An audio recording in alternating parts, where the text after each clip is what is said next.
where liberals have grown confused on this topic is they think there's some tension between free speech and freedom of religion, whereas there's not.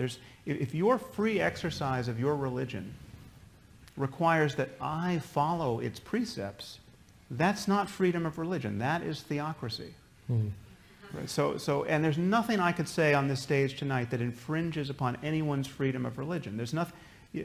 People have the political freedom to practice whatever faith they want in this country, and we all, as just sane participants in a civil society, have to recognize that all of these religious ideas have to be on the table to be criticized, mocked, satirized, and that has to be the line between free speech and its erosion. That, for me, is the most crucial line to be very clear about. We're talking about ideas and their consequences. And everything we say about Islam or Islamism or jihadism, or depending on what the focus is, conservative Islam, applies to white converts to the faith, and it applies to people in 100 different countries and of a wide variety of ethnicities. If ever I say something disparaging about Islam compared to Hinduism or Buddhism, well, then that has nothing to do with racism or the colors of people's skin. I mean, racism and bigotry against people based on ethnicity or the country they're born in, that has nothing to do with this conversation at all. And so this meme of Islamophobia that has been thrown up to prevent conversations of this kind is really quite destructive. And it's something that, I mean, the hypocrisy here should be just shattering to liberals in particular, because you have, as Macha just said, we are abandoning the women and the freethinkers and the gays and the public intellectuals and the apostates. These are the most vulnerable people on earth in Muslim societies, where you have atheist bloggers, or not even atheist bloggers, just secular bloggers. People like Raif Badawi. Getting hacked to death, and liberals are not only not giving them any tools by which to better their lives, they are castigating the people who are trying to shine a light on the disproportionate nature of the problem here.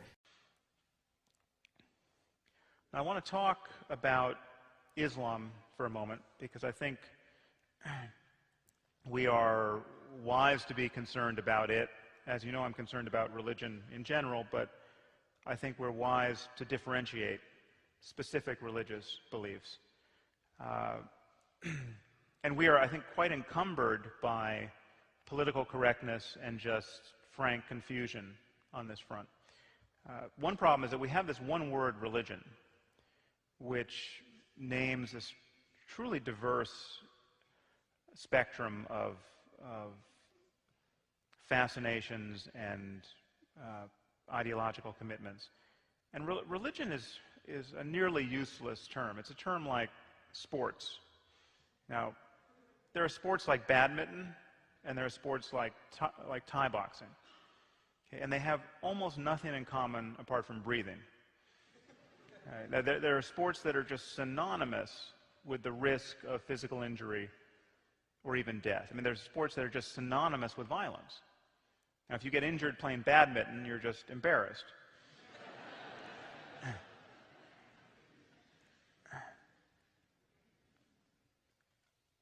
We're facing a problem at this moment.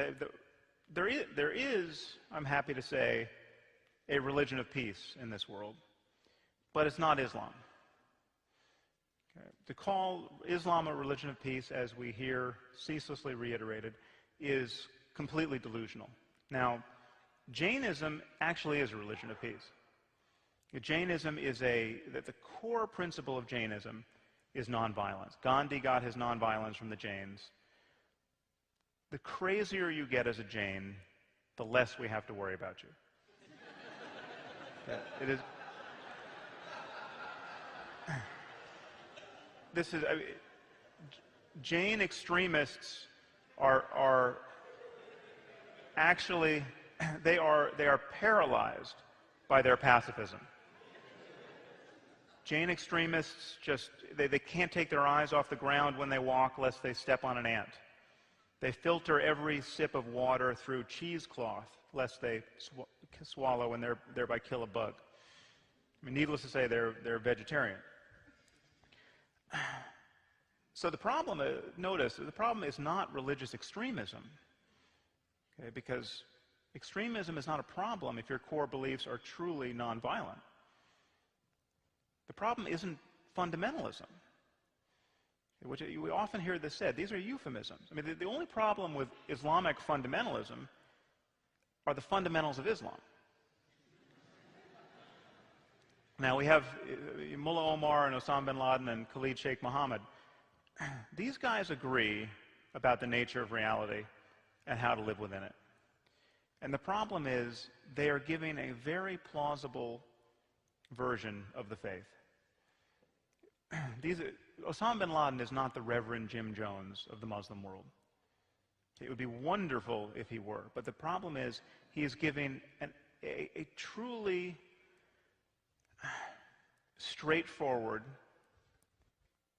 version of Islam, and you really have to be an acrobat to figure out how he's distorting the faith. Now, if these guys were Jains, or Buddhists, or Amish, or Quakers, it would be patently obvious how they were distorting their religion.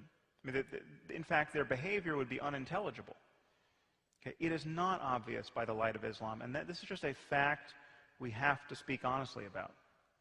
And no one should be speaking more honestly about this and more volubly about this than moderate Muslims. Moderate Muslims have to find some way to grapple with this fact. But to say that Osama bin Laden is David Koresh is just a lie, and it's a dangerous lie at this point. Now, I just want to rehearse for you what these core beliefs are and what they entail. The belief is that Muhammad got the Quran directly from the Archangel Gabriel in his cave in the 7th century. And it is the perfect word, therefore, of the creator of the universe. I apologize for the cartoonish nature of this image of Muhammad, but quality images are difficult to come by at the moment. Now, the consequence is we have this single book, which is imagined to be the best book on any subject ever written, never to be superseded by any human effort at any point in the future. Now, this is a problem because this is a profoundly mediocre book. Okay? It is dangerous to say this. It is suicidal to say this as a Muslim. It is true. And we have to grapple with this fact. And the idea that this is the best book ever written on any subject can only be maintained in a kind of fantastical intellectual isolation. And this isolation has actually been achieved in the Arab world to an astonishing degree. Some of you probably have heard this fact, but the country of Spain translates more of the world's literature and learning into Spanish every year than the entire Arab world has translated into Arabic since the 9th century. Okay, that's scary. It's scary given that the contents of this book really offers precious little rationale for living in a sane and pluralistic global civilization. What it does give you a rationale for is ceaselessly worshiping the perfect being who has given you this mediocre book. And this is a photo of Muslims in Kashmir worshiping at a shrine believed to contain a single beard hair from the Prophet Muhammad. Now, in showing you this image, I don't actually mean to denigrate the positive emotions that can be associated with this kind of practice. I mean, I think devotion is a positive emotion that we want in our lives. And I certainly don't mean to make light of how difficult life undoubtedly is for Muslims in Kashmir. But it seems to me patently obvious, given the challenges that they face and that we all face in creating a world worth living in, these people have something more important to do than worship the beard hair of a man who may well have been a schizophrenic. And again, when I talk about Islam, one thing I should make perfectly clear and should have made it clear at the top, I'm talking about the logical and behavioral consequences of ideas. I'm not talking about people. I'm not talking about all Muslims. Not all Muslims are terrorists, obviously. Not all Muslims support terrorism. Not all Muslims take Islam all that seriously. I'm certainly not talking about a race of people. I'm not talking about Arabs. I'm not talking about nationalities or ethnicities. I'm talking about ideas and what people can plausibly do on their basis. And what people do on the basis of these ideas, it turns out to be very bad for women to a remarkable degree and in general. And there really is no basis in Islam to argue that there should be true equality between the sexes. I mean, you can finesse this issue, but what you cannot get is just a clear statement of men and women are equal and have the same moral stature. It's just not true. You have to edit the faith to get that. And one thing you also get by the logic of the faith at this moment is this death cult behavior that we're now all too familiar with,